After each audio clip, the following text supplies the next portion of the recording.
Professor ইউনূসের যে আন্তর্জাতিক অপরাধ ট্রাইব্যুনাল, ইউনূসের ট্রাইব্যুনাল তো না, সেটা সেই 1973 সালে তৈরি হওয়া যুদ্ধাপরাধীদের বিচার করার জন্য ট্রাইব্যুনাল। 71-এর মহান মুক্তিযুদ্ধে যারা যুদ্ধাপরাধী তাদের বিচারের জন্য এই ট্রাইব্যুনাল তৈরি করা হয়েছিল। কিন্তু প্রফেসর ইউনূস মেটিকুলাস ডিজাইনে সেই ট্রাইব্যুনালেই কদিন আগে শেখ হাসিনা যে বিচার প্রক্রিয়াগুলো করেছিলেন, সেই শেখ হাসিনার বিচার এখানে করার জন্য একটা ব্যবস্থা নিয়েছিলেন। সেটা নিয়ে অনেক সমালোচনা হয়েছে। সেটা নিয়ে সমালোচনা করলে আবার মনে করবে যে শেখ হাসিনার বিচারের বিরুদ্ধে কথা বলছে। আদতে তো কথাটা বিচারের বিরুদ্ধে না, বিচারের প্রক্রিয়ার বিরুদ্ধে। যে আপনি যে বিচারটা সাধারণ আদালতে করতে পারতেন কিংবা শেখ হাসিনার বিচারের জন্য আলাদা একটা ট্রাইব্যুনাল করতে পারতেন, সেটা না করে যুদ্ধাপরাধের ট্রাইব্যুনালে, 71-এর যুদ্ধাপরাধের ট্রাইব্যুনালে বিচার করে এটা প্রতীয়মান করার চেষ্টা করেছেন যে যুদ্ধাপরাধীদের বিচারের প্রতিশোধ শেখ হাসিনার উপরে নেওয়া হচ্ছে। এই কথা যারা বলেছে তাদের যুক্তি খণ্ডন করার আর কোনো উপায় থাকবে না। সেই ট্রাইব্যুনালে আমরা দেখেছি শেখ হাসিনার বিরুদ্ধে রাজসাক্ষী হওয়ার নাটক করা হয়েছিল। চৌধুরী আবদুল্লাহ আল মামুন, সাবেক আইজিপি, তাকে রাজসাক্ষী বানানো হয়েছিল এবং সেই রাজসাক্ষী বানানোর বিনিময়ে 1000 কোটি টাকা লেনদেন হয়েছে, এরকম অভিযোগ আমরা অনেক দিন থেকেই শুনছিলাম। তখনকার মেটিকুলাস চিফ প্রসিকিউটর এবং একজন তাদের দলেরই একজন আইনজীবী এই কাজটা করেছেন, এই লেনদেনটা করেছেন। লেনদেন করে তাকে রাজসাক্ষী বানিয়ে শেখ হাসিনার যেখানে একই মামলায় মৃত্যুদণ্ড হয়েছে, আসাদুজ্জামান খান কামালের মৃত্যুদণ্ড হয়েছে, সেখানে ওই মামলাতেই পুলিশ প্রধান তার মাত্র 5 বছর কারাদণ্ড হয়েছে। সেই রাজসাক্ষী নাটকের পরে আবারও আরেকটা রাজসাক্ষী নাটক এবার সামনে এসেছে।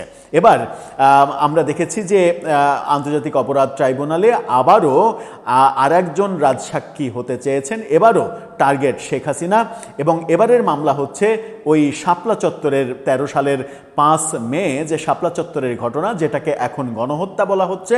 আওয়ামী লীগের আমলে এই ব্যাপারে একটি তথ্যও বেরোয়নি, একটি মৃত্যুর ঘটনাও যেখানে ঘটেনি বলা হয়েছে এবং বিভিন্ন পত্রিকার নিউজে বলা হয়েছে, টেলিভিশনের নিউজে বলা হয়েছে।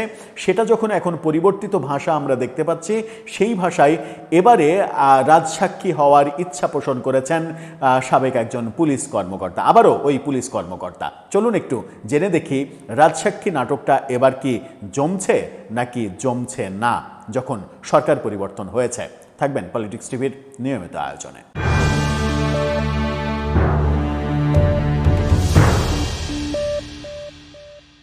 দর্শক, বলছিলাম রাজসাক্ষী নাটকের কথা। এর আগে ট্রাইব্যুনালে একবার রাজসাক্ষী নাটক আমরা দেখেছি এবং সেই নাটকের ফলাফলও আমরা দেখেছি। এবার আবারও সেই রাজসাক্ষী হওয়ার খায়েশ হয়েছে একজন পুলিশ কর্মকর্তার।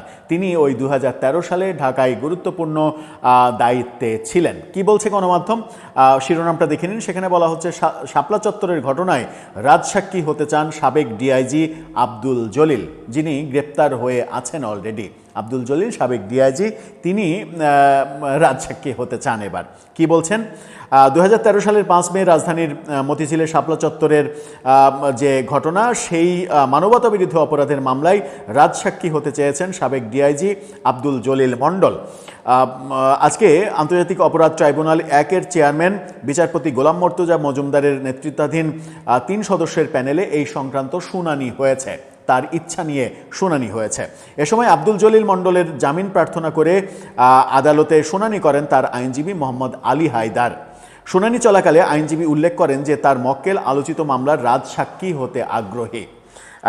রাজসাক্ষী হয়ে তিনি কি করবেন? রাজসাক্ষী হয়ে যেটা বলবেন সেটা হচ্ছে যে যত অভিযোগ করা হয়েছে সব অভিযোগ সত্য, এই অভিযোগের ব্যাপারে আমাকে যেতে বলা হয়েছে কিন্তু আমি যাইনি, অন্যদের আমি দেখেছি করতে, যেভাবে সাজিয়ে দেওয়া হবে সেভাবেই বলা হবে যে এই ঘটনা ঘটানো হয়েছে এবং আমি নিজে শুনেছি শেখ হাসিনা এই নির্দেশ দিয়েছেন। এটাই তো হবে, এটা হওয়া ছাড়া তো আর কোনো বিকল্প নেই। বিনিময়ে তার যেন মুক্তি হয়, মানে তার যদি এর ভেতরে অপরাধ থেকেও থাকে তাহলেও যেন তার সাজা না হয়, এই জন্য রাজসাক্ষী হওয়ার তার খায়েশ।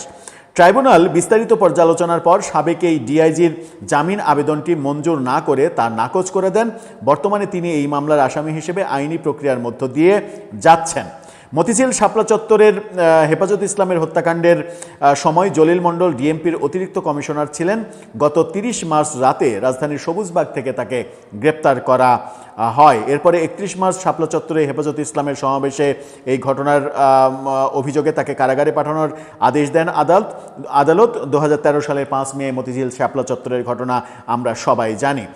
তৎকালীন ডিএমপিতে এই অতিরিক্ত কমিশনার হিসেবে যিনি দায়িত্ব পালন করেছেন তিনি এবার রাজসাক্ষী হতে চেয়েছেন।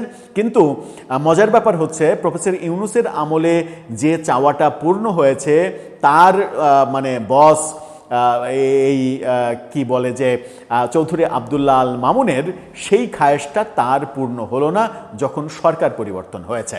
তার মানে প্রফেসর ইউনূসের আমলে আন্তর্জাতিক অপরাধ ট্রাইব্যুনালের নামে ওখানে যা ইচ্ছা তাই করা গেছে, কিন্তু সেই প্রক্রিয়াটা এখন পাল্টে গেছে। এখন যা ইচ্ছা তাই করা যাচ্ছে না। এটা একটা বড় পরিবর্তন, এটা একটা বড় উন্নতির লক্ষণ। যদি এই পরিবর্তনটা অব্যাহত থাকে, যদি যা ইচ্ছা তাই ওখানে কেউ করতে না পারে, তাহলে বিচারের প্রতি, বিচারের ব্যবস্থার প্রতি, বিচারের প্রক্রিয়ার প্রতি যে অনাস্থা আন্তর্জাতিক পর্যায়ের থেকে আমরা দেখেছিলাম, হিউম্যান রাইটস ওয়াচ সহ বিভিন্ন মানবাধিকার সংস্থা থেকে যে অবজারভেশনগুলো আমরা দেখেছিলাম, সেগুলো নিশ্চয় আর থাকবে না। দর্শক, আপনার কাছে কি মনে হয় এই মেটিকুলাস আব্দুল জলিল রাজসাক্ষী হতে চাইছিলেন কোন স্বার্থে?